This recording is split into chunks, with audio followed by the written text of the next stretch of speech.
essentially what I did with this van life is took baby steps to get me out of the environment that I was in, because I realized that, okay, I've accepted, I've changed my perspective, and even changing my perspective and like becoming grateful for the small things like the sunset and everything completely changed my life and has like, it impacts my daily life now. So I'm really grateful that I did almost the perspective changing first, because now that I've like changed my actual environment, it's so easy. Like everything's so different. Like even just like Atlas and stuff, where both of us are just so much more grounded. Like even yesterday I was thinking, like last night, I don't think I've ever felt this grounded in my entire life. Wow. Like I feel so connected to the earth and so okay with whatever happens in life, whether it's a good thing or a bad thing or like it doesn't matter. I have acceptance for it. And that's what, like, being in pain, being isolated and having so much fear has helped me to understand about the human experience, is that we're put on this earth to have experiences, whether they're good or they're bad. That's what's meant for us. Welcome to the Relationship Psychologist Podcast, a place where we dive deep into all things relationships. I'm Dana Mullen. And I'm Alicia Hinger, and we are soul sisters, besties, and psychologists. We're on a mission to change the culture of relationships. Each week, we will discuss our expertise in the field of psychology, interview experts, spiritual leaders, and real people.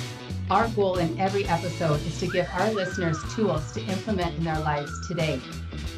This podcast is not therapy, nor should it be a substitute for therapy, but instead we're here to motivate, support, and guide your conscious journey in this life. The best way to support our podcast is to subscribe and give it a 5-star review. Thanks so much for joining. Let's dive in.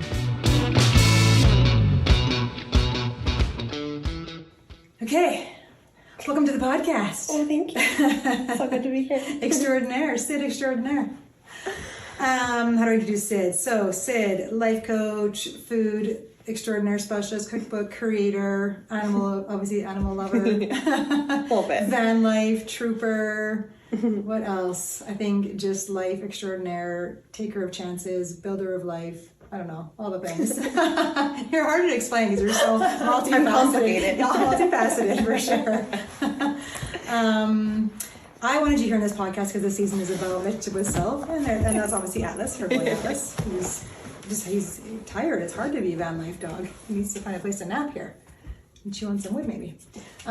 This season's about relationship with self and learning about self. I think you have a great knowledge, but also just a great story and a great foundation of how much work that is. Like, it's not an easy just like, oh, I just know who I am and it's good. We had this like the day. Someone like says, I know it all. You're like, red flag. Right. Nobody else will know. You know everything. You're like, well, you're obviously not our people because I'm still learning and growing and we're still doing the work. Yeah, the more work I do, the more I realize the more work I have to do. Don't know. In a great way. Yes. Right? It's a great way of self-exploring and learning about yourself and what you want to be and your purpose and your gifts and your strengths and all the stuff.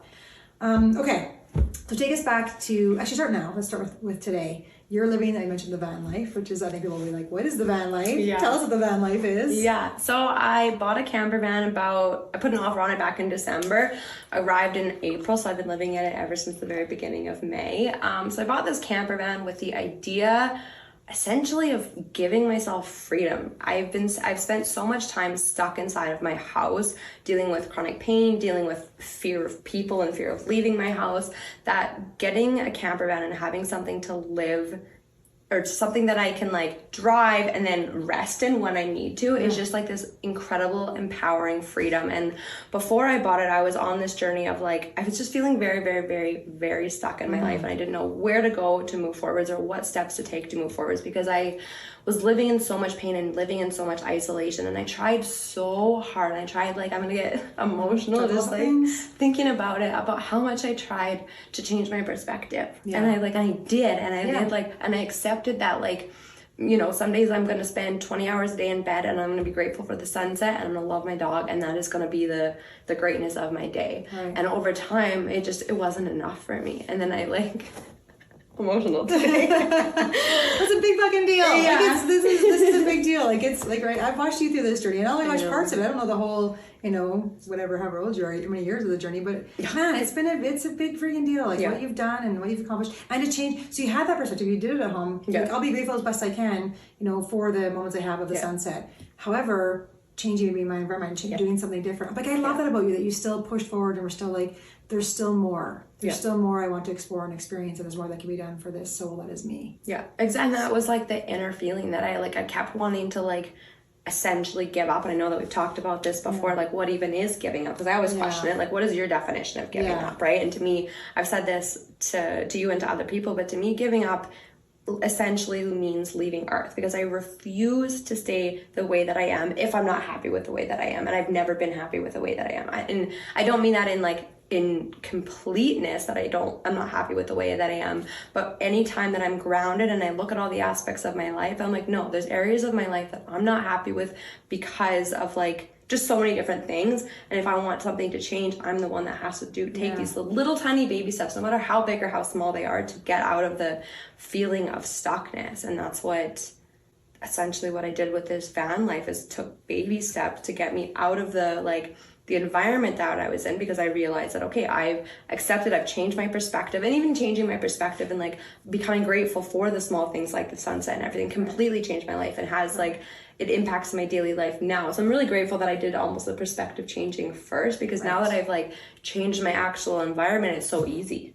Like everything's so different. Like even just like Atlas and stuff, where both of us are just so much more grounded. Even yesterday I was thinking, like last night, I don't think I've ever felt this grounded in my entire life. Wow. Like I feel so connected to the earth and so okay with whatever happens in life, whether it's a good thing or a bad thing, or like it doesn't matter. I have acceptance for it. And that's what, like, being in pain, being isolated and having so much fear has helped me to understand about the human experience, is that we're put on this earth to have experiences, whether they're good or they're bad. That's what's meant for us. And all of my bad experiences are the ones that I've had the greatest lessons from. And that's what made me who I am today. And without as you know, like I'm this person who will always find lessons for everything that I've been through, and I always will be.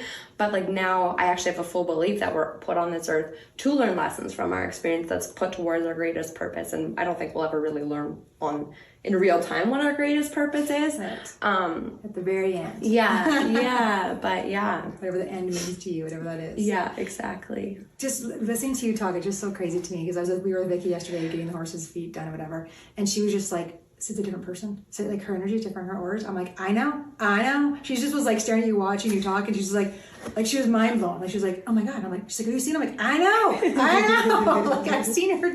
It's crazy. So Vicky obviously is one of our people. Yeah. She is an osteopath.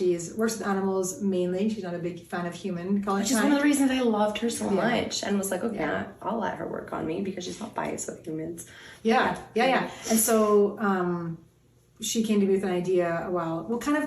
We worked with our animals back and forth for quite a few years, and I don't know how it came together. I came to her community, but with an idea of like, what if you would find a couple of humans to work with the horses, and because we do lots of releasing like somatically and trauma, and obviously bones and backs and all the stuff with horses, but let's try with humans. And I was like, okay, I kind of know some people, so I asked you and another colleague of mine that worked at the jail for years, who both had some stuff in their bodies, and I was like, I know people that have some chronic pain and probably some trauma related to their pains that might be willing to volunteer for this, and let's try it out. And so we did. That was kind of our first intro to like try right with the horses. Sometimes just on your own with like hands-on releasing meditations, like all the crazy things we did. But that's a whole nother story. But just watching your transition, that wasn't all of it obviously, but that was a big part of it, I think.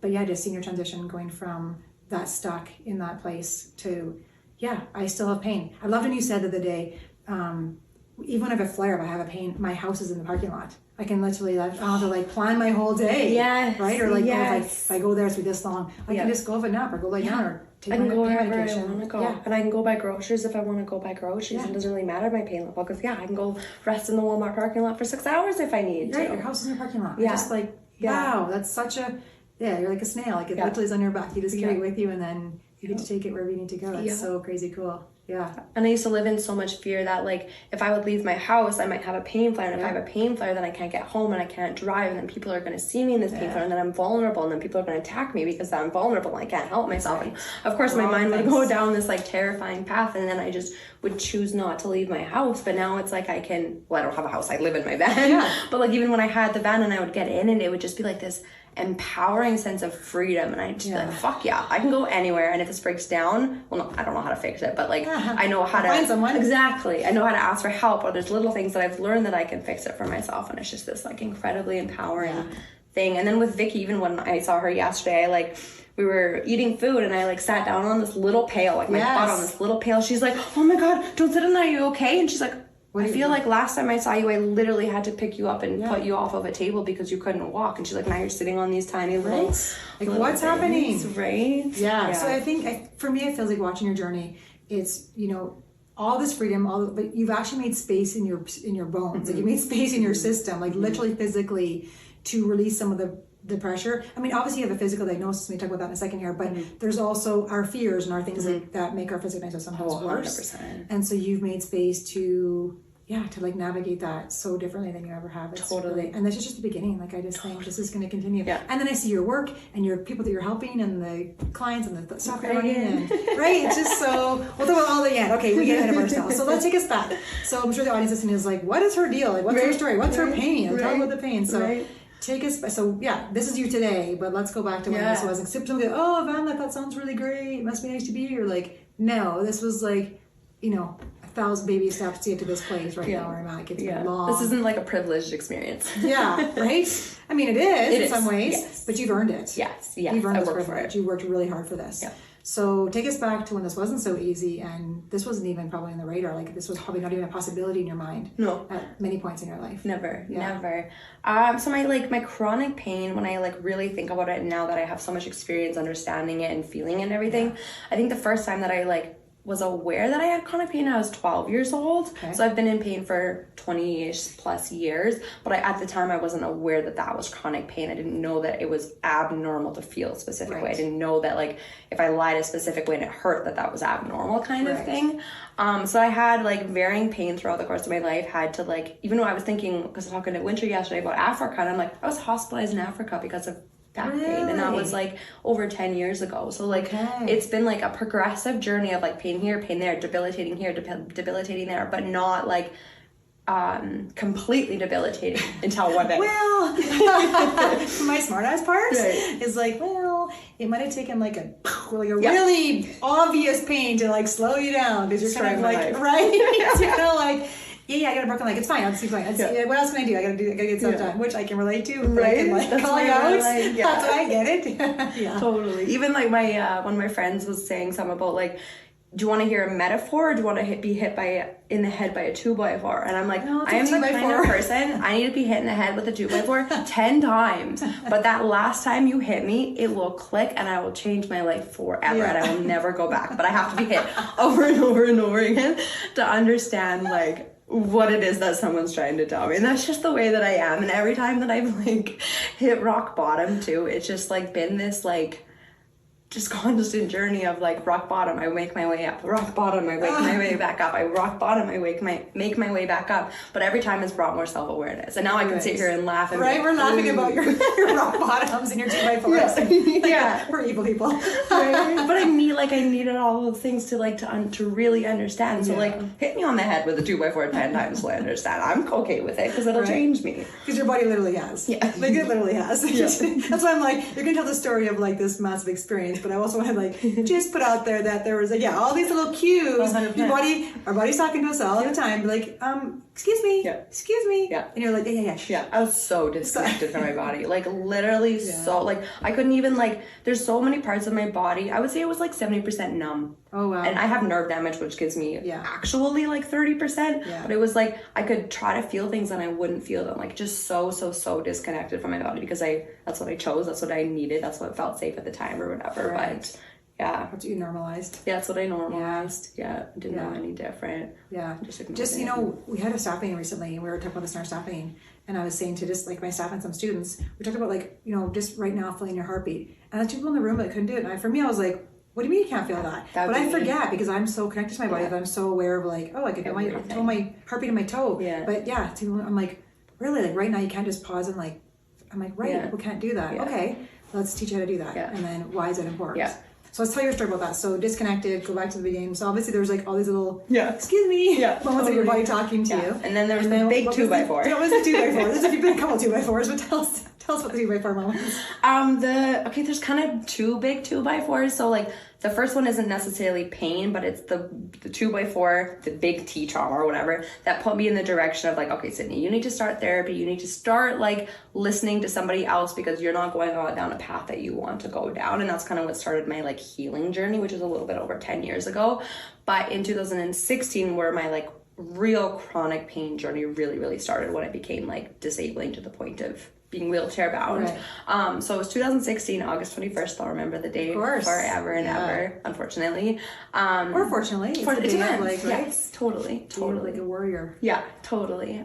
So I woke up and I was in excruciating pain, like 10 out of 10 pain. And like I said before, I had experienced pain. Like I knew what a lot of pain was, but this was like nothing I'd ever experienced before. And I was in shock and I was confused and I had no idea what was going on. I was lying in bed and I was like, okay, time to go about my day or whatever. So I like rolled out of bed and put my feet on the floor and then I fell to the ground. Right. And I was like, well, that's kind of weird. I guess I'll get back up or whatever. And so I tried to get back up and I fell back to the ground again. And I was like, oh my God, my legs are numb. Like my body cannot hold the weight of my body anymore. Yeah. And I was just like, I don't know what the hell I'm supposed to do. Long story short, I spent about 3 weeks in the hospital. Yeah, what did you do in that moment? So you're laying on the floor, you have no movement, can't feel your legs.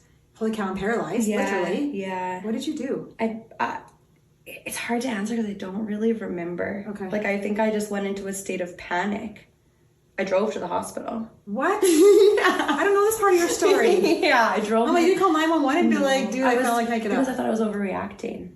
Because I still had a little... Of course. I still had a It wasn't the hard enough 2x4. It was only two of the boards. It wasn't the full sheet. Because I still had a little feeling in my right leg. I could still like kind of like move my right leg and so you're like crawling yourself to the car. Yeah, quite literally, and screaming at the same time because I was in so much pain. And then I don't remember the drive to the hospital. I remember from my bedroom to the kitchen, and then I'm at the hospital. But I drove that. I don't really like telling people that because because I feel like I could have like. It's kind of dangerous. Don't recommend that. Yeah, I don't recommend that. So one of the learning lessons is, if you're in that much pain, you call 911. We have a good service here in Canada. Utilize. But I laugh because my husband had a stroke. And he literally went and like hit him to the covers. And I was like, call 911. And he was like, couldn't have, he didn't know speech, but he was like giving me the face, like, don't you effing dare call out. Yeah. And I was like, oh, they're coming for you. Like, they're coming to we're going to the hospital. You're having a stroke. And he was so mad at me. That would because that's you. I don't need their help. It's fine. It's fine. Go away. It's normal. Pain's normal. Fine. I can just crawl around and it's fine. Yeah. So I crawl into the hospital basically. Okay. They admitted me really quickly. I'm sure they're like, whoa, this is not normal. Okay, welcome to the right place. Yeah. So I had MRI, CT scan, like they did things quite quickly, which was nice. Got me on some nice pain medication and everything. And then they diagnosed me with 2 herniated discs and severe disc degeneration. So with the herniated discs, it was compressing on my L4, L5, and my S1 nerve. Which was making the sensation of being paralyzed and couldn't walk and everything. And they wanted to, because it was so like, it was borderline emergency surgery. And what they consider emergency surgery is losing control of your entire body, essentially. So like, they wanted me to see how my bowels and bladder were working before they did surgery. So they're like, let's monitor this and see if your body will heal itself. Which is like, there's definitely parts of me that are now that are like, okay, if my body could have healed itself, I wish, I'm glad that it got the chance to do that. Even in the moment, I'm like, my body can't heal itself. Like, it needs help kind of thing. So they're waiting to see if you, shit your pants first. Yeah. Yeah. And that's what they were waiting for. Yeah, essentially. So then 3 weeks I was at the hospital, and I wasn't getting any better. Literally nothing was changing. And they weren't doing anything to move forward. They were literally just like, she's not shitting herself. She's in extreme pain. We'll just keep watching and see what happens. And then I was like, well, I can't just the hospital. So they thought maybe these discs would uncompress themselves? I don't know much about the back, obviously. Yeah. Okay. Because apparently in someone who's as young as me, it shouldn't happen in the first place. So they're like, oh, your body's young enough. It's healthy. It could heal itself. Okay. And not knowing what's actually happening on the inside of my body and stuff. 3 weeks. That's a long time to be in the hospital. It was exactly. So then I was like, okay, well, it's time to go because this is making me my mental health so much worse. I'm not getting better. No one's helping me. Yeah. So then I go home. But then the situation is the same. I can't look after myself. I'm completely wheelchair bound. I did get because I had feeling in my right leg, it was just so like, there's so much trauma and shock and everything that was happening that I was able to use crutches where I could like use my one leg and drag my other one behind me, but I could only do that to go to the bathroom. Like I'm I so couldn't. visual. I'm just visualizing all of this. Yeah, totally. And it's just like this, like a pirate or something like that. Yeah, exactly. But I couldn't leave the house like that. Like if I left the house, I would have to be in a wheelchair. That was just so I could go to the bathroom by myself or like make a cup of tea, which I very rarely did because I couldn't stand to make myself the cup of tea. Wow. So I spent 7 months in that state, like just in extreme pain, and I lived in a bedroom without a window. No. Yeah, like I lived in a basement. And you're in BC this time still. Yeah. So like just severe 7 months of isolation. And I did have friends that I'd met when I was on the island that came and visited me and brought like games and things like that. Like I'm so thankful for them. And when I go with my van, I'm definitely gonna go see them. Yeah. And like reconnect and stuff. But it was just like that's just a whole other story of mental health. Like that just Yeah. Right. Yeah. And isolation that's exactly is not good it. Like it destroyed me. But I never like, I remember even my aunts and stuff that would come visit, they'd be like, Sydney's still inside. Like we can see her spark still. She's not like completely gone. Yeah. I'm sparkly. Maybe the nosy would say that. It's true. And I hadn't like given up yet. And it was true. Like I was confused. Yeah. Because I kept thinking like, tomorrow I should be better. What is this? Like is this the rest of my life? And it was actually my dad who was the one that was like, because he's anyway, I won't get into his own issues. Logical. He's logical. Top down guy. Yeah, top down guy. This does not make any sense. My kid's young. Young. And a swimmer. Like you're a good athlete. Like you were good in shape. Like you're a healthy human being. Yeah. And all of a sudden she can't walk. That doesn't make sense. Yeah. And so we're waiting for these discs to squeeze. Yeah, and they weren't. It was getting worse. And the more time your nerves are compressed, the more damage they're going to be over time. And that was the biggest fear. Like if I'm paralyzed now and in a wheelchair and they're not getting fixed, what if we have surgery in 6 months and I'm paralyzed because the nerves are forever damaged and can't go back to normal? So that was like the biggest fear of like, if we don't act soon, it could be completely permanent. And that's what my dad was so afraid of. Right. So he like talked to everyone, he didn't research, he just talked to everyone that he possibly could and told him my story and was just in the hopes that he might come across someone who like could help. And then he met this one lady who had a very, very similar story. Just spent like almost like a year lying on the floor just in so much chronic pain. And her and I connected, and she went to Germany for surgery, and she had basically in Canada what they want to do for what I had is to fuse your spine, which is like a very common surgery, but it limits your mobility quite a bit, and they wanted to do that. There's no sign of when I was going to be able to have that. Could be a year, could be 2 years down the road. Like there was we had no idea when, and again we were afraid of that nerve damage happening. And have they diagnosed you yet of what caused all this? Just the herniated discs. That's all so we still don't know actually the root cause. We're still just doing symptom management at this point. Exactly. It was years and years and years of just symptom management. Wow. So then 7 months after like the initial hospital situation, I went to Germany and I had surgery.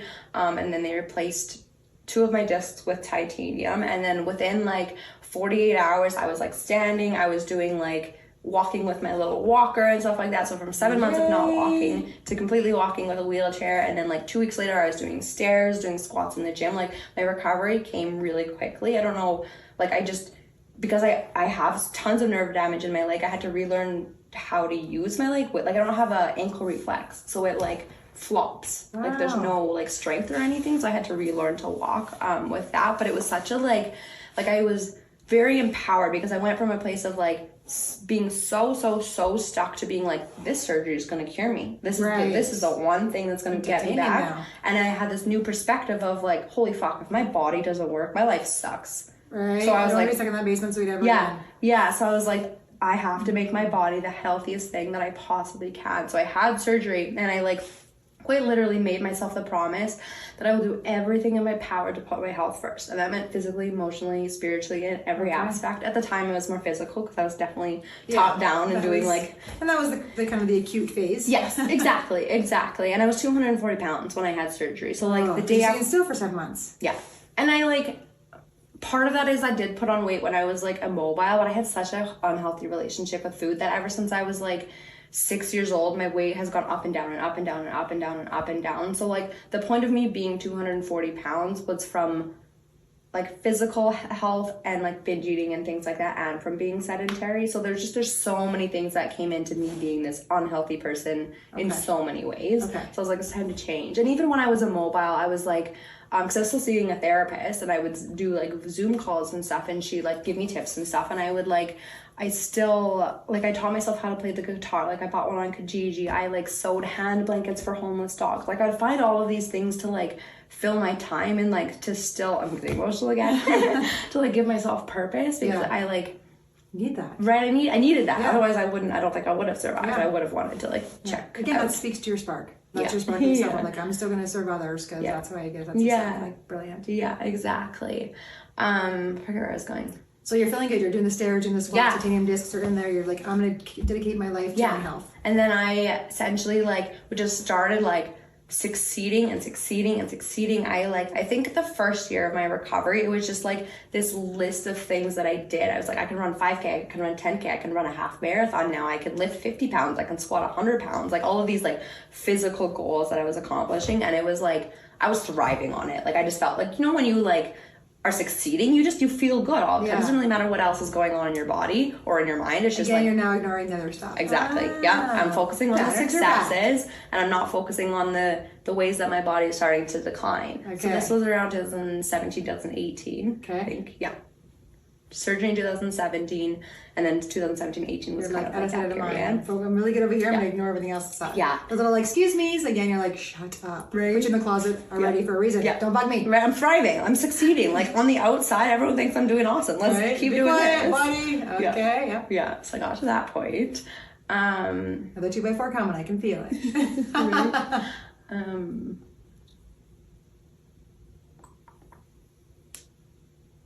Okay, I was gonna say. Well, you're thriving. So how long thriving for? All right, so doing all the things, and then it's somewhere between like 2018, 2019, and then my body's starting to decline quite a bit. Like I'm getting a lot of shoulder pain, or like my joints are popping out a lot, or I'm getting like, I tore my hip doing yoga, doing like the simplest thing that I couldn't walk from. Like it's just all of these like, my body was just declining head to toe in every single way, and it was confusing. So then I like paid to go to a private clinic in Calgary, which opened the door to me being able to do all of these like crazy medical tests that I can't even like barely put into words, because there's things I've never even heard of. And I would recommend everyone go there, because it's like they do these like images of your body that like, again, like I've just never heard of before. And having having all of those tests done, it was showing that like there's all these red flags. Like you have tons of inflammation here, you have arthritis here, you have tears here, you have like disc degeneration here, like you have heart issues here, you have liver issues here, like there's just all these things like, going on, and it's like, okay, but why?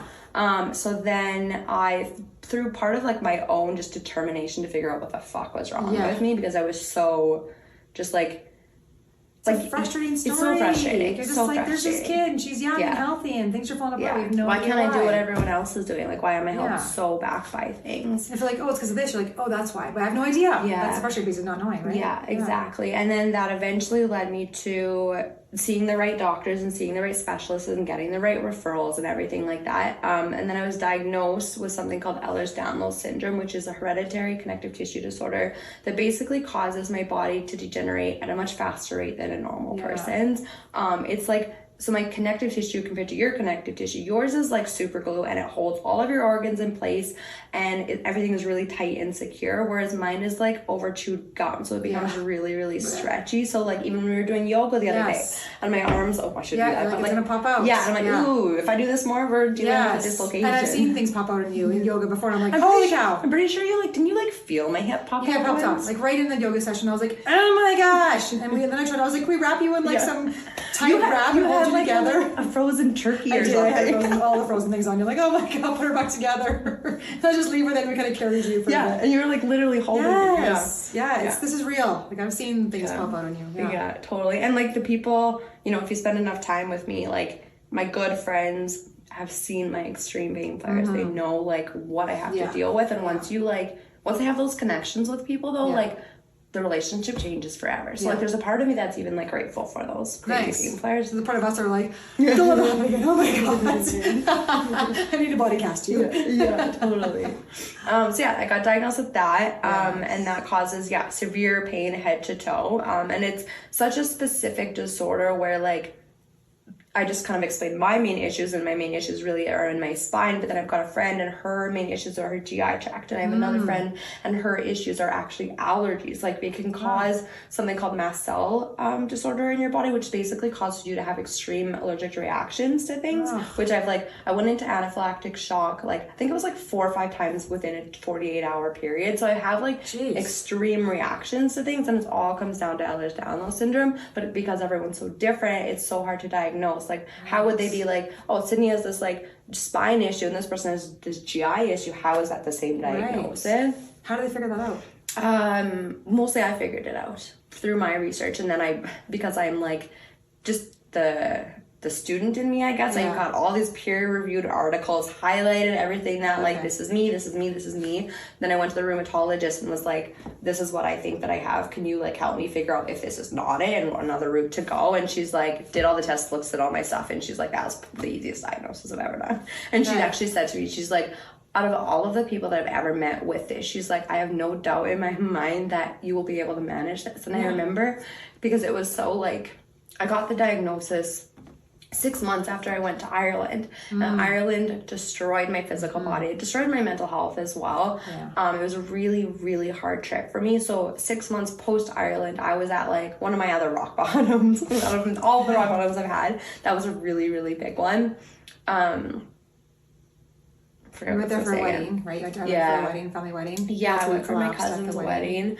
Did you make it to the wedding? So I made it to the wedding. I was mostly like, I'd have to lie down and then I'd be out for things and lie down and be out for things. I was heavily medicated at the time. And then the nighttime, it was, everything was in a pub. It was really cool. And I was supposed to give my maid of honor speech, but I was in the corner literally screaming because I was in so much pain. And like the workers of the bar were like bringing me ice packs, and everyone was like, what is going on? It was the first time my family had ever seen me in that much pain, which was very hard for them. Because you were lock and load. Yeah. It was very hard for them to understand, but it also like, it put things into perspective for people to realize like, yes, I hide, I don't show my pain, this is actually what I deal with. So I didn't get to do my maid of honor speech, which was hard. But I also like, what was I gonna say?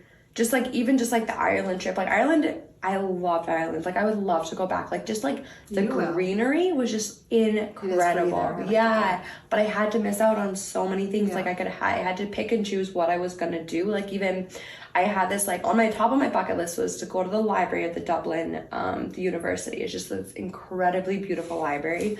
But I was in so much pain the day that we went there to the university that after walking around trying to find it, I was just in too much pain to find it. So my little brother like literally picked me up and like carried me around the university to try to find the library. We couldn't find it. We found a gift shop. So I got a hoodie. It's like my favorite hoodie ever. But I just like, it was such a like, it destroyed me like physically and mentally, emotionally. And there were so many like things with just like family and stuff too that brought up old triggers and stuff. Yeah. What do you think that one? Why do you think that was such a mental and emotional one for you?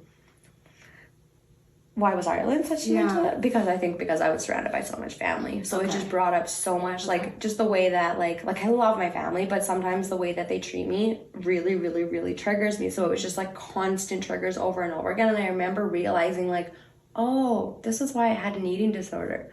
Oh, this is why I have self-hate. Oh, this is why I don't believe in myself. Like it was literally like words coming from other people where I started to understand. So I think that really is why. So that, sorry to interrupt you. So that rock bottom then was one of those places where, it's painful, but now looking back, you're like, that's one of the catalysts then for like learning my self-worth. Learning my relationship with food, learning all the experiences with parts of self and how to soothe them and take care of myself. I needed that rock bottom. Like that was my last rock bottom to going towards healing my relationship with myself and really understanding who I am outside of all my parts and stuff.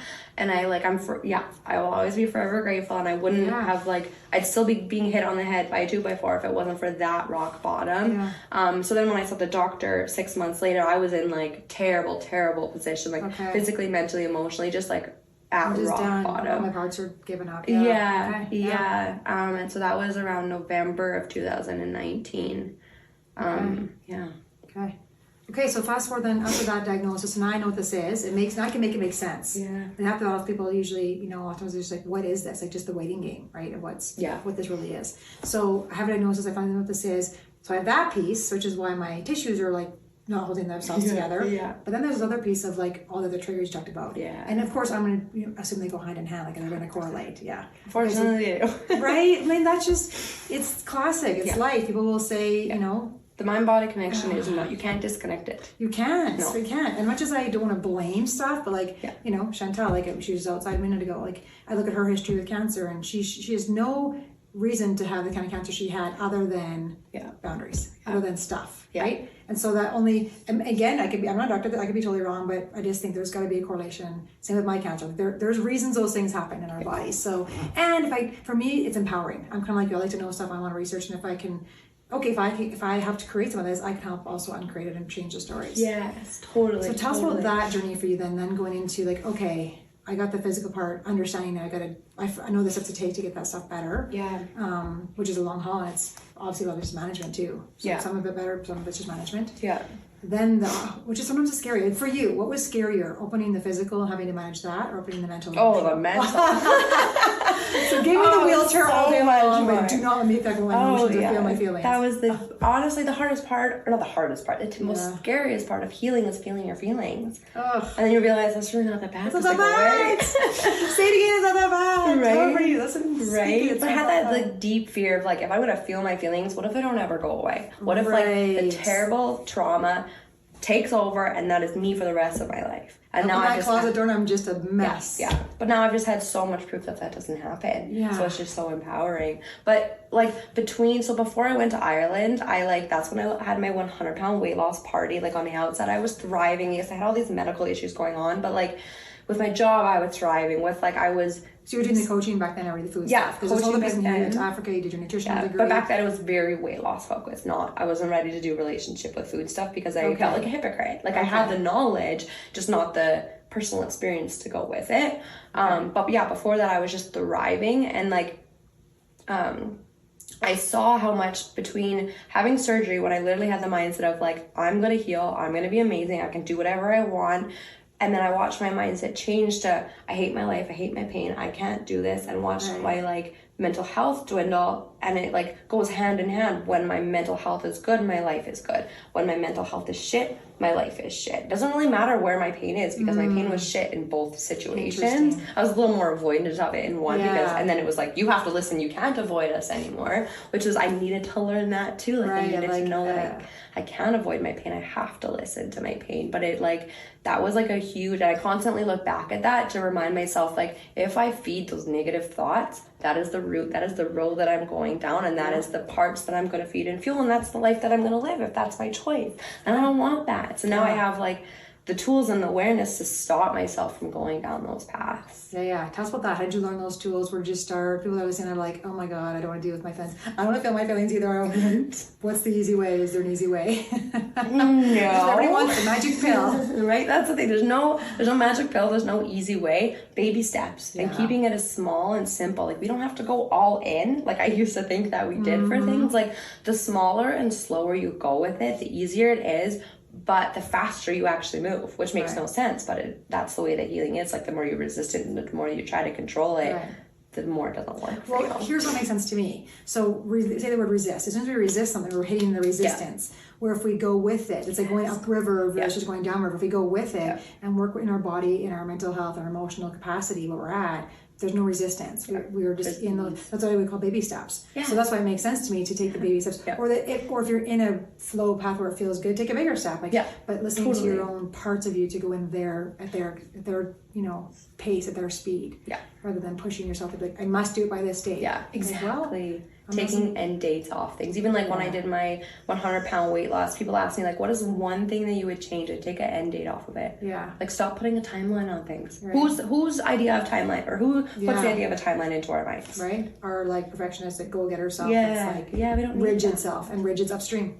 So when you're doing like healing or feeling your feelings, you have to let go of all of that kind of stuff. The rigidity doesn't work. Let go of control. Right? Yeah. These parts are like, hell's no, I'm going to turn this podcast off. She said, let go of control, I'm done. I can't say that anymore. I used to be like, I like crave control to an extreme level. Like in every way possible, I would try to control my life. And now it's all about like letting go and seeing what happens with the universe and going with the flow and just like accepting the good and the bad experiences. We crave control. Why? Why do we crave? Why did you crave control? Because I was afraid. Yeah. Yeah. So control is driving the bus, and we got fear sitting shotgun. Yeah. Yeah. Exactly. And that like fear ran the show for me for so many years. So many years. And when you bring fear in, be like, let's be afraid, but do it anyways. Yeah. All of a sudden, control is like, I can let go of these reins now a little bit and trust the process. Yeah. And now like through parts work, so when you ask like how did that all begin? So I started therapy kind of like I said, when I had that big T about 10 to 12 years ago. That was when I like started therapy and started really doing the internal work, literally having no idea that the internal work was what I needed to do, like the stuff that I'm doing now. It was still very like, let's focus on the symptoms, let's focus on the thing that happened, not the stuff behind what actually happened, right? Yes. So it was a lot of therapy and a lot of just like personal development things, reading a lot of books, and then taking your masterclass was just like incredibly life-changing for me. Like learning about parts has just like, like this is a dialogue that we have 24/7, or not 24/7, but whenever we talk, it's parts dialogue. And it's just like changed my perspective and changed the way that I feel and changed the way that I like think and everything. And it's just like I said, it's just been so life-changing. So it's been such a huge key factor in my healing and moving forwards and building the confidence in myself and in my parts, and just understanding myself as a whole comes from parts work. Right? And so even like your therapy you did before, learning the parts, learning the foundation, even the attachment, like learning the foundation of stuff, click them with like having, because I think of parts as like a way to like communicate and understand your whole system. You could be like, oh, that's where this part lives, or like this part that felt shamed by my parent, or felt, ugly, or whatever your parts, all the stuff that showed up. That's what they did, because I can understand their individual stories. Yeah.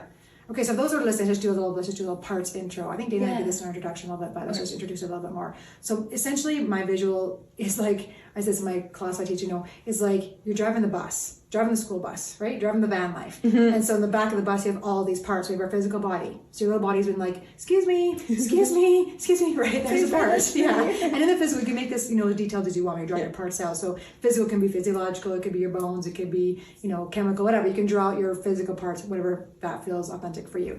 Then you have your emotional parts. And, I know like that I finally watched the trailer of that Inside Out show. Yeah, it's so good. But you need to watch the whole But those movie. are all emotions, I think. But I saw those are just the emotions, right? So it's cute. So I put my emotions all in one part. So I have one little character that carries all my emotions. Yeah. And there's no good or bad. They all have different reasons for being there. And then there's like, I put anxiety separate, because that's more for me, like more of a physiological. It's my Amy, my amygdala, right? And then there's your spiritual part. And then maybe there's your relational part. There's maybe my animal lover part. So there's really no wrong way to draw this out, but just knowing who's in the back of your bus. And then the metaphor is who's driving the bus. It shouldn't be your anxiety, or heck no, your feelings, because they're not very logical and they crash. Yeah. Right? Or they avoid, and you just don't ever leave the parking lot. Yeah.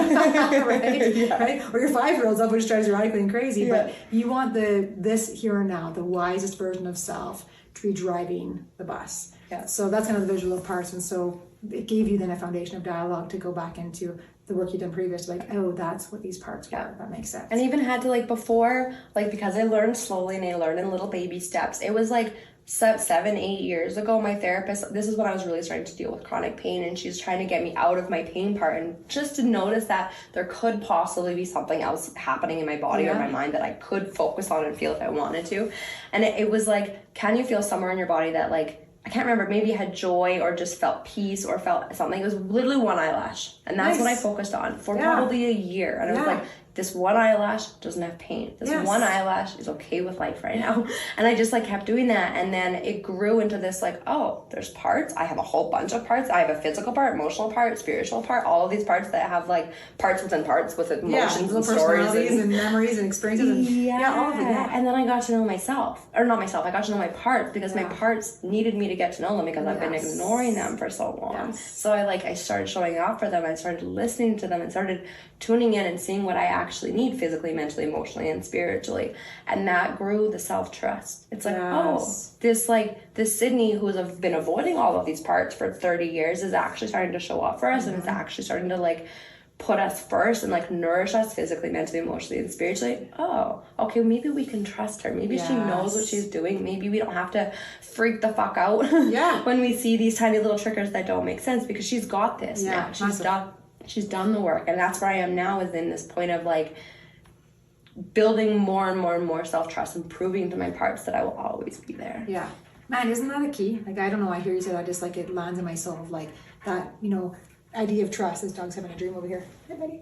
This idea of trust. You know, people come in like, I don't trust. I'm like, well, really, who do you need to trust? Yep. Really, the most important Yep. person you need to trust is you. So your parts need to trust you, like you said, to take care of them. Yeah. Otherwise, you're living in that state of chronic or that Yeah. state of rigid or state of fear, whatever, right? Yeah. And then they will give you feedback in your environment. Hey, it feels like there might be a lion hiding over there in the bushes. You're like, Yes, you're so much more aware to actually what's happening rather than what you think could be happening. And you recognize that certain parts have perceptions that are kind of flawed. Yep. Right? Certain parts, like you can laugh at them. Right? Yeah. Some of my parts have crazy ideas. I'm like, okay, that's just its part. Yeah. I like the crazy ideas. And I'm always like, let's entertain that. Why are we talking about that? Yeah. Yeah, but that self-trust, man, that's the door to, I think that for me, that's the key to, obviously, relationship with yourself, but that's the key to relationship.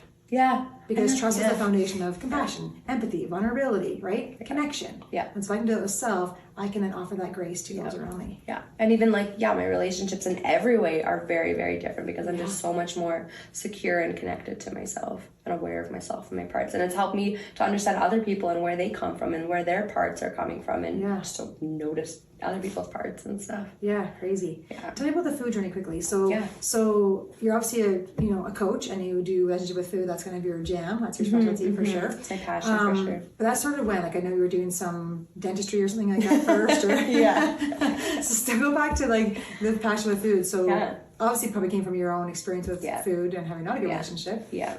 So my like first memory of my relationship with food, I was 6 years old, and I guess I'll tell the story. It's a quick one. So I had this like feeling of just like, I was so angry for whatever reason. I don't remember what caused the angry feeling, but I had this thought of like, I'm going to show them, like, I'm going to like, they're going to pay for this kind of thing. So I grabbed a loaf of bread, I took it downstairs, I ate the entire loaf of bread, and then I threw it up. And there was no like, in my mind, there's no like, I'm binging and purging. Like that wasn't it. It was just like anger and then relief. Yeah. And then that is my first memory of my relationship with food. And from 6 years old to the age of 25, and 25 was my last time that I went inpatient to an eating disorder treatment center. So I lived for 20 years with anorexia or bulimia or binge eating disorder and going through each of them. So I'd spend a little time with anorexia, I'd spend a little time with bulimia, then I'd spend a little time with binge eating because each of them served a different purpose for different parts. Interesting. And like essentially they numbed them out or fueled them or whatever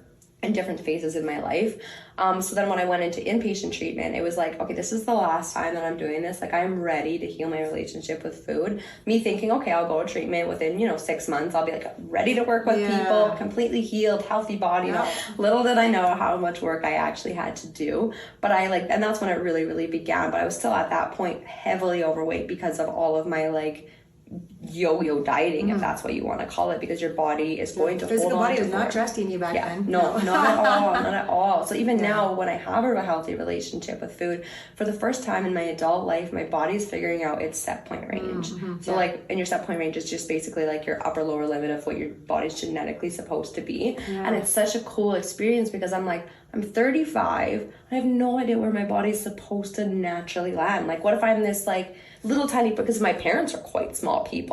So like genetically, I'm probably a small person, or maybe I'm like, maybe this is the size that I'm going to be for the rest of my life. Like varying, of course, different seasons and stuff. But it's this like almost fun journey because I'm like 100% listening to my body, like 100% intuitively eating with no judgment or anything like that. And it's taken so long to get to this point, but it's been like such a progressive journey of like not just going into inpatient treatment and like healing my relationship with food. It's been, I have to heal my relationship with myself and my parts in order for that to correlate to healing my relationship with food. So it's been this like healing myself and working on myself has had a ripple effect on every aspect of my life. So like with our relationship with food, like if you think about it, we're eating, depending on the person, between 1 meal and like 6 meals a day. Think about all your thoughts that go with every single meal. So if you have a shitty relationship with food, 6 times a day, you're thinking some pretty negative, shitty thoughts. So it's just like all consuming all of the time, and my relationship with food correlated to my relationship with my body. It was just like and this some control in there, like I'm gonna get them, or some resentment in there. There's other totally. And then I would control, and then I would change, and my body would be where I would want it to be, and then I would self-sabotage because that's not actually like where I was meant to be or ready to be. So then I'd get scared or whatever, and something that would push me backwards, and then I have to do it all over again, which is why like it's such a cool experience to be at like, I don't ever have to lose weight again. Yeah. Like I don't ever have to put an effort unless I want to for some, I don't know, I want to climb Mount Everest or something like that and I need to change my body. But like I don't ever have to, like I can just naturally just be now and trust that I'm going to be healthy because I'm like a tree. I can just like take the nutrients in like a tree naturally would, like it'd be like nature. Yeah. Take the nutrients that I need, my body needs, and listen to and be intuitive. Wow. Yeah. And so that must trickle, I know it does, into your coaching then when you teach, you know, your clients, your patients, you know, about your journey, but also then these parts of themselves. And so because you help, you know, with people that want to train to be on stage and then after they get off stage and they're after they've done the modeling or whatever, and because it messes up their relationship with themselves, because what they do on the stage we all know is not a natural body. They're literally fighting against nature for 6 months and they're spending 6 months like disconnecting from their body, like telling their body for their purpose, they have a reason, which is fine. They can do that. And I think those kinds of things, like I think it's kind of cool to put ourselves through extreme situations. That's what makes us resilient. That's what makes us bounce. What can I do? As long as you're approaching it the right way. Exactly. And then knowing I did that, I pushed it to the extreme. I climbed Mount Everest. I did that. Mount Everest isn't healthy either. Like it's, you know, a lot of action up there. Well, I can push those things, but then how do I get back to a place where I'm in this homeostatic rhythm again, this natural rhythm, my state of health, nature, flow, and until I want to do something extreme again, because that's the kind of person that I am, and I'll always want to do crazy weird things that maybe don't always necessarily fit the definition of health, but I'm doing them from an amazing intention. And if I'm not doing it from from self, then I'm not ready to do it. And so teaching then your clients about all the ways in which you've learned, man, these hard lessons to get to that space. And it's so cool because like when I did my presentation for the Bikini Girls the other day, Ashlyn was listening to it and she's like, I don't struggle with binge eating. I have a great relationship with food. This isn't a workshop that I need. But she's like, I literally listened to it twice. She's like, I put my earphones in after we recorded so I could listen again, because she's like, all of the tools I can use in my everyday life. And I'm like, that's the joy of it. It doesn't matter what you're dealing with your life and with your masterclass. It doesn't matter what your reason is for struggling or being stuck or being on autopilot or whatever. All of the tools to like ground you and bring you to this earth and connect you with yourself are the tools that are going to help you thrive. And it's just like, it's so cool. Like work on your relationship with yourself. It will have a ripple effect on every aspect of your life. And you don't know what you don't know. Like that's your saying. You don't know what you don't know. And then you're like, oh, I didn't know I could apply that. And then you're mind blown. Like there's so many things that you would tell me. Even just like, I can't think of an example right now, but something like I would beat myself up about something and you'd be like, well, why are you beating yourself up about it? And I'm like, well, because I have to. I'm supposed to. And you're like, well, no. Doesn't make any sense. You're sad. And it's like, oh, I don't have to be to myself. Because we're stuck in our autopilot. We're stuck in our own thoughts, right? And so as an outsider, I could be walking with you and be like, did you just say, I do with my daughter too, though. Like, she'll say something to us, and I'm like, that's mean. Like, quit bullying my daughter. And she's like, I'm like, there's a bully here bullying my kid. Tell her to stop. Like, I love that kid. So, as an outsider, to have someone just be like, you know, a smart ass like I, and I'd be like, really, Sid? That's how you're going to talk to yourself right now? That's not working for you? You're like, no. I'm like, then choose something else. Exactly, right? And then I just never had the thought process, like, I'm allowed to choose. Like, I don't have to beat myself up. Like, whoa. Because then who's driving your boat? Who's driving your bus? Obviously, there's a part that's driving the bus. That's all that part knows. Which is the fun part of doing the work, I think. People that are scared, getting back out of the closet, be like, man, I used to think whatever we've experienced, we've already been through it. And so, maybe there's a closet of memories there, but you've already survived it. Best you could at the age you were at. And now you're older and bigger and wiser. And so when you go back up in that closet again, you have all these new skills that it is not such a big monster anymore, whatever that thing is. And you get to bring this self to that closet and be like, I'm going to take that kid over, that memory in there, just like love on her and empower her. And great, smart. I'm a smart, so I'll be like, really want to talk to her like that? Let me try talking to her. Let's see if she likes this better. And you're like, oh, that feels better. I'm like, well, let's try to be a little nicer. Let's have some compassion for her. She's hard on herself or stuck in that story because that's what she learned when she was 5 or 15 or 25 or whatever. But we know more now. So let's teach her some stuff. Then we get to release those things. So we get to literally release those parts to the wilderness to be explorers and passion and fun and creativity and all the things that get squished when we're rigid land and when we're in fear land. So fun that you get to bring that to your clients. It's so fun. I love it. And it's so like, I'm just so passionate about it. And I love when I get clients that like, because I am a weight loss coach at the end of the day. So some clients will hire me and they just want to focus on the weight loss. They just want to do nutrition training and that's it. But then I get the clients that are like, I have a terrible relationship with food. I don't want to diet anymore. If I'm going to lose weight, this is the last time I'm going to do it. Like, and I'm just like, yes. Like, let's actually put the energy in to figuring out why you are the way that you are. Let's change those limiting beliefs. Let's change your relationship with food. Go to therapy, make sure, or go to Alicia's masterclass or whatever.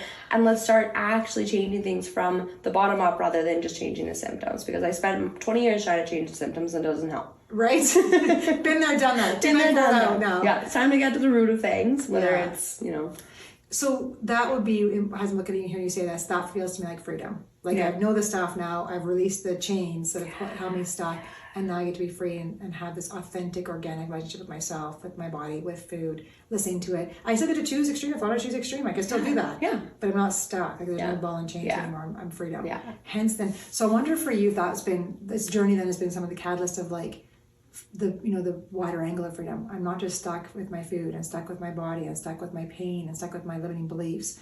Wow, I worked through all those things, and I'm literally free to like spread my wings and live the van life and be free. Yeah, and like and to accept it. Like I feel like in society there's so much comparison of where people are at in their life and what their success is and where we should be and stuff. And I was just walking around your barn before we were meeting, and I was like, I feel successful. But to someone else, I probably look like the least successful person that existed. But I'm so proud of the things that I've done and where I am, because to me, successful is being free. Successful is being peaceful. Successful is being connected. It's not about the cookbooks that I put out or the clients that I get or the things that I do. Like those are all great, and those are the successes that I focused on for a really long time. But that's not actually success to me. Yeah. Those are fun. Those are side events, and those are results of success.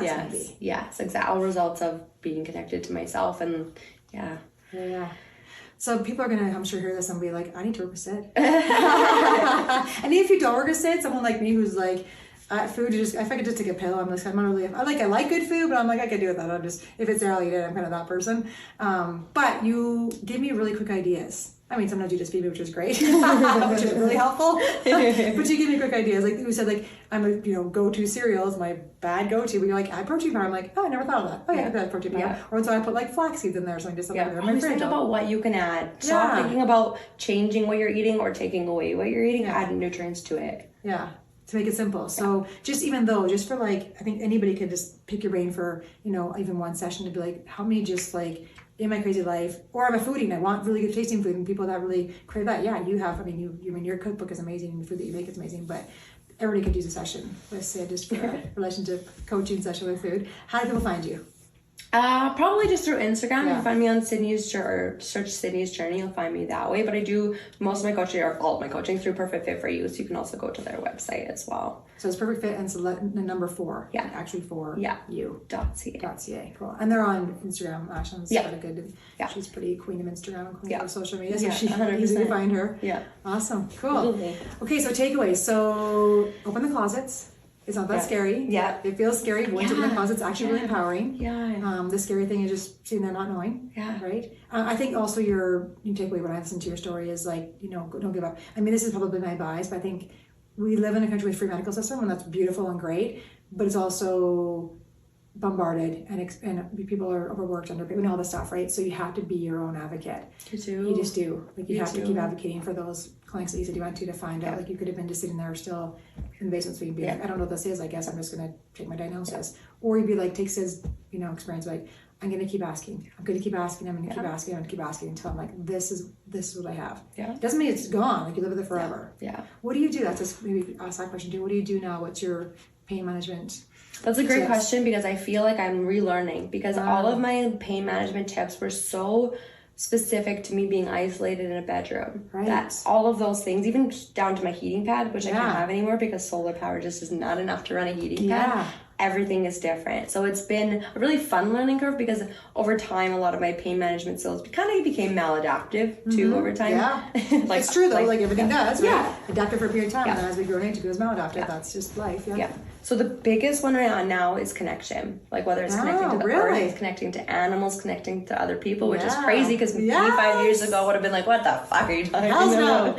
Yeah, connection's the number one thing that I would say helps my pain. Whether it's even just through distraction or like laughter. Laughter, I think, is my number one favorite thing to help with my pain. Like it's my favorite thing just in general is laughing. But yeah, it's super helpful. I do mushrooms, or I used to do mushrooms. I did mushrooms for a while to help manage my pain. But that was even more so to help with my mindset around the pain. It doesn't take away the pain. Right. But even like when people ask me my tools or how do I manage my pain, like even someone messaged me the other day and was like, I'm dealing with all of these things. How do I help? I'm like, Well, you need to understand your emotional history. You need to understand your entire, like, your roots as to why you are the way that you are and how your mind and your body are interconnected, so that you can do the work to heal, because most of the healing is in your mind. It's not about heating pads. It's not about topical creams. It's not about having surgeries. Maybe just for some people. Surgeries Those are all helpful, but those work best when you understand the connection of what's really happening and what's causing and the way you view your pain. Like I now, like before, if I would have a pain flare and it would keep me from doing things, I would resist it and I'd be angry and I'd be pissed off and I'd be like,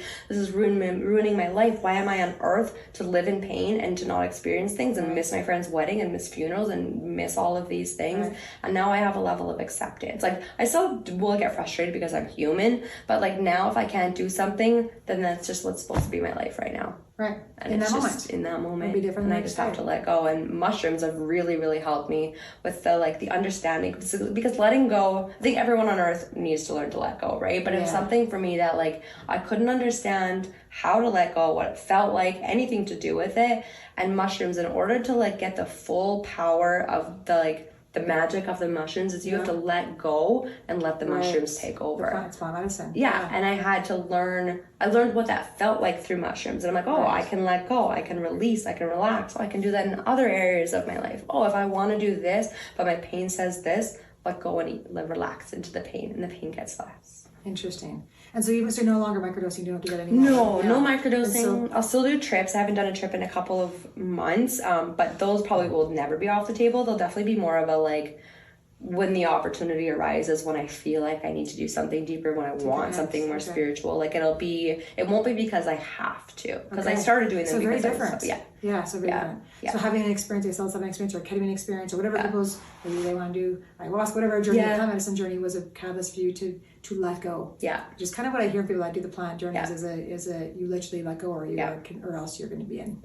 It's going to show you your pain. Exactly. And I spent like the first 6 months of microdosing, I resisted it. Like I would like projectile vomit. Like I even had like, I think my highest dose was almost 5 grams, which is considered like ego death. And the crazy thing is I was so self-aware because I refused to let go that I was I was nowhere near ego death just because I refused to let go. But now if I were to do that, strong psyche, sister. I would. There's no way I would be able to do that now, because I would just naturally let go and ease into it. But I resisted the hell out of it. It was really painful. It was awful. I hated it, actually. And I was like, I hate mushrooms. I don't want to do mushrooms. And then I kept being like, I don't know any other way out. People keep telling me that this is because I love the spiritual aspect of it as well, and the letting go to the human experience. I was talking to my cousin about it because he has had a very similar spiritual journey to me, just understanding our roots and things like that. But he was talking to me and I'm like, I can't let go. Like I am struggling so much to let go. I know that these are great, but I suck at it. Right? And he's like, he's like, Sid, that's the magic of the mushroom, is learning to let go, learning to accept. You might have a shitty trip and that's what you need. You might have an amazing trip and that's what you need. You might have a mediocre trip, but that's what you need. No trip, no matter how bad it is or how good it is, can ruin your life. When it ends, you're done. So can you allow yourself to go into a shitty experience for six hours? And just be in it. I can handle 6 hours knowing the mushrooms are gonna wear off. So I logically thought about that. And then that helped me to kind of release and let go. And then that allowing myself to let go changed the way the mushrooms helped me. Interesting. Yeah. And then when I would do them for microdosing, because I think a lot of people think you're microdosing, you must be high on mushrooms all of the time. No, it's not. 0.1 or something. Yeah, it's such a small dose. I would say anything under 1 gram is microdosing. So I did everything from 0.01 and up. I kind of just experimented and see where my happy place was, because my happy place is going to be different than someone else's happy place. And who's to say what that dose is and what it's based on. So I did a lot of experimenting. But the more I did it and the more I found my happy dose, I realized that it's not about feeling the mushroom at all. If you actually feel it, you're taking too much. The goal is to be I'm a little more present today. I'm a little more connected. Things feel a little bit more peaceful. And that's only if you I guess have the awareness to even think about that. To notice it. Yeah. Notice it. Which then makes sense and why you're able to, it's almost like it unlocks the lock of control. It's I'm just going to gently open this thing. If you let me open this up, and I'm going to feel what it feels like to be going downriver, to not be against the flow, just to be in the flow of things to be in that peaceful state. So you can taste, you can feel it. Yeah. Then you get to bring that back to your real life. Yeah. Yeah. Exactly. Yeah. So they've been, mushrooms have been super transformational for me. Super cool. Yeah. So Well, it's a new thing. It's a new. It is. Yeah. There's some new things happening with the University of Oxfordshire that I'm involved with. I'm on the board for some of the things, and we're getting some study groups going. And even my family doctor, she was the one. Well, I mean, a couple people recommended it to me when I was really stuck about a year ago. But for my family doctor, who was very like, I don't know. Well, trained. Like my association still is like, don't talk about it. Don't recommend it. And I so don't. for her to recommend it and be like, just do it under the table. She's like, I have another client that just buys it from a website. She's like, what's the worst that can happen? She's like, even if it's a placebo, that's a great placebo. She's like, you've literally tried everything else. Yeah. Give this a try. And I'm like, okay. Well, I was Googling for my class I'm teaching. I was Googling just research, like, so Nevin, my assistant, at UL, they did some research on, SSRIs and MAOs and just like different antidepressants. And because I was like, she said that there's not much difference. And I was like, no way. There's a big difference, in my opinion. But I mean, between SSRIs and a sugar pill, like placebo. Oh. And really, there's not much. Like, there's so many. I just was Googling articles yesterday trying to find, I found so many articles, like so many peer-reviewed university articles that say placebo and an antidepressant, like minuscule differences. Yeah, because it's mind. Yeah. I'm like, we're giving antidepressants like candy, and people think they work, and I'm great. If I can give you a Tic Tac and you think that's going to work just as good, and doesn't have any side effects, even better. Right. So so even if you are microdosing, it's a placebo. Yeah. Great. Yeah. Who cares? If it's placebo helped me, then that's what helped me. Like, I don't give a shit what it was. It's all about my perception. Right? Perception is so massive, which is a big part of what we teach, but it's a huge chapter of learning. Is perception is massive. It literally changes, brain. It literally changes your DNA. Yeah. That's how perceptions work, and those kind of guys for sure. But totally. Whole other topic we could talk about. I know, right? I feel like we could do a deep dive into all the different We'll do a deep dive next time you're back. We'll do a deep dive into because I'll have finished some more training in the psilocybin world, and we'll do another deep dive into that. So I know a smidge about doing all the stuff, learning all the stuff. But we'll talk about the spiritual journey after. Yeah. Dog will tell us his time. Yeah. Awesome. Okay, pleasure as always. Yes, thank you for having me. Yes. It was fun. And hopefully people that are listening can, search. If nothing else, follow her Instagram page to follow her van pictures. They're pretty fun to follow. Lots of nature. It's lots of nature. I mean, just even looking at your pictures when you're out by the water and the twinkle lights with the school bus you were talking to the other day. I'm like, this looks so peaceful. I know. And when you think about before that, I was in a room with 4 walls and a bed, and that's it. Almost 24/7 all the time. Boo! I know. Yes. I know. I got a date with the moon. We'll get back to you tomorrow. Right? Perfect. Right? Yes. So good. Yeah, so good for this little furry man. I know. He's changed too. Yes. Our little city dog is now a farm dog. He's getting there. He's just Mr. Explorer now. Right. Yeah. He loves it. Awesome. Yeah. Okay. I can't thank you enough. As always. Okay, we'll see you next time. Okay, bye. Thanks so much for joining us. We're really glad you're here with us on this journey. The best way to support this podcast is to subscribe and give it a 5-star review. See you next time.